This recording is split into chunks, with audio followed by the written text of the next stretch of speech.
अगर आपने मेरे सवाल का जवाब दे दिया तो मैं आपको पानी पिला दूंगी। तो बताओ आप कौन हो? चारों में से कोई भी कोमल के सवाल का जवाब नहीं दे पाया। किसी गांव में रतनलाल नाम का एक सेठ रहता था।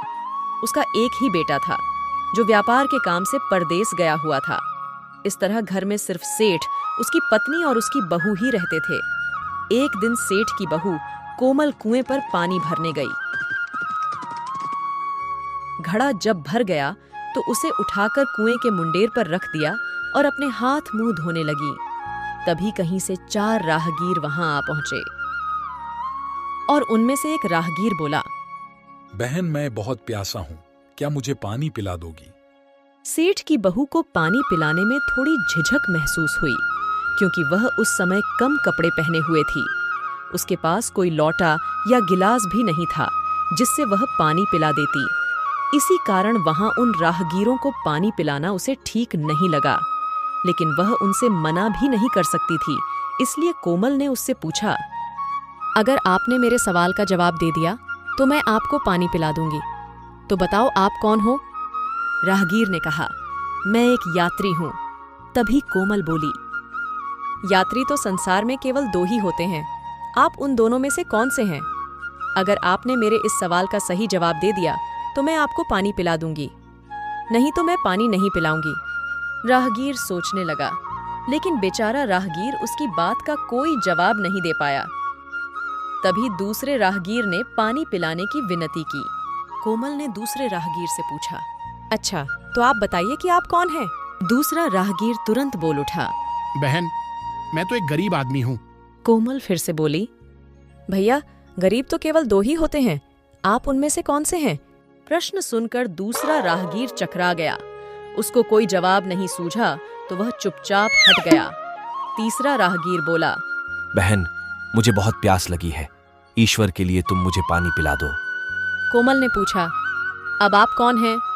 तीसरा राहगीर बोला, बहन, मैं तो एक अनपढ़ गवार हूँ। यह सुनकर कोमल फिर से बोली, अरे भाई, अनपढ़ गवार तो इस संसार में बस 2 ही होते हैं। आप उनमें से कौन हैं? बेचारा तीसरा राहगीर भी कुछ बोल नहीं पाया। अंत में चौथा राहगीर आगे आया और बोला, बहन, मेहरबानी करके मुझे पानी पिला दो। प्यासे को पानी पिलाना तो बड़े पुण्य का काम होता है। कोमल बड़ी ही चतुर और होशियार थी। उसने चौथे राहगीर से पूछा, आप कौन हैं?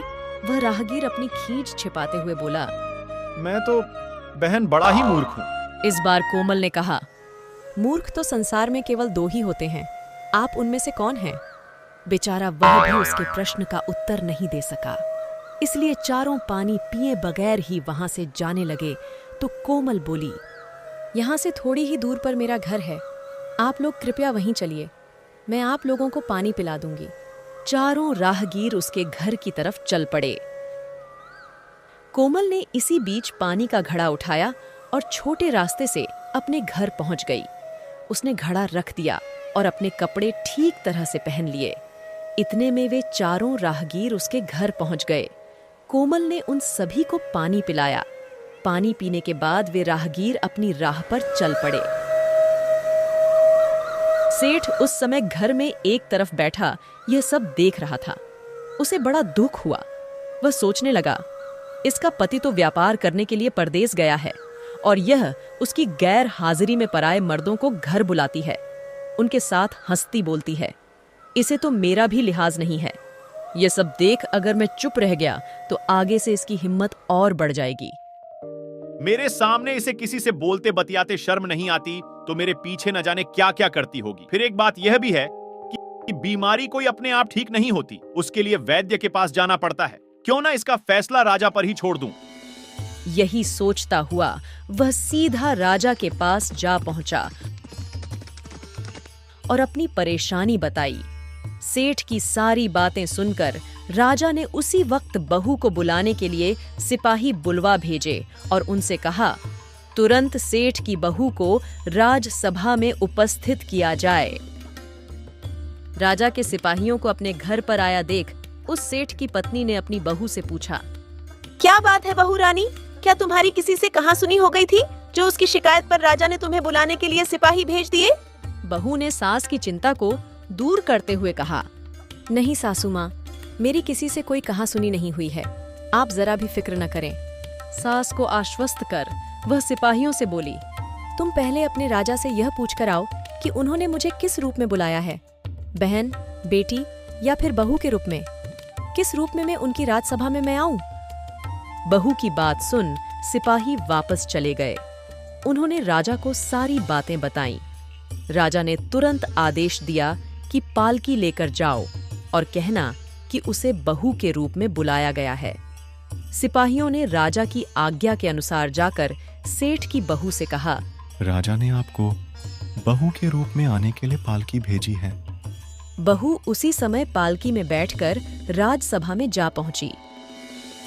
राजा ने बहू से पूछा, तुम दूसरे पुरुषों को घर क्यों बुला लाईं, जबकि तुम्हारा पति घर पर नहीं है? बहू बोली, महाराज, मैंने तो केवल कर्तव्य का पालन किया। प्यासे पथिकों को पानी पिलाना कोई अपराध नहीं है, यह हर गृहिणी का कर्तव्य है। जब मैं कुएं पर पानी भरने गई थी, तब तन पर मेरे कपड़े अजनबियों के सम्मुख उपस्थित होने के अनुरूप नहीं थे। इसी कारण उन राहगीरों को कुएं पर पानी नहीं पिलाया। उन्हें बड़ी प्यास लगी थी और मैं उन्हें पानी पिलाना चाहती थी। इसीलिए उनसे मैंने मुश्किल प्रश्न पूछे और जब वे उनका उत्तर नहीं दे पाए तो उन्हें घर बुला लाई। घर पहुंचकर ही उन्हें पानी पिलाना उचित था। राजा को बहू की बात ठीक लगी।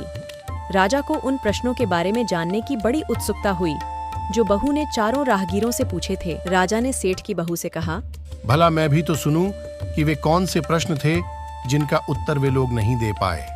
बहू ने तब वे सभी प्रश्न दोहरा दिए।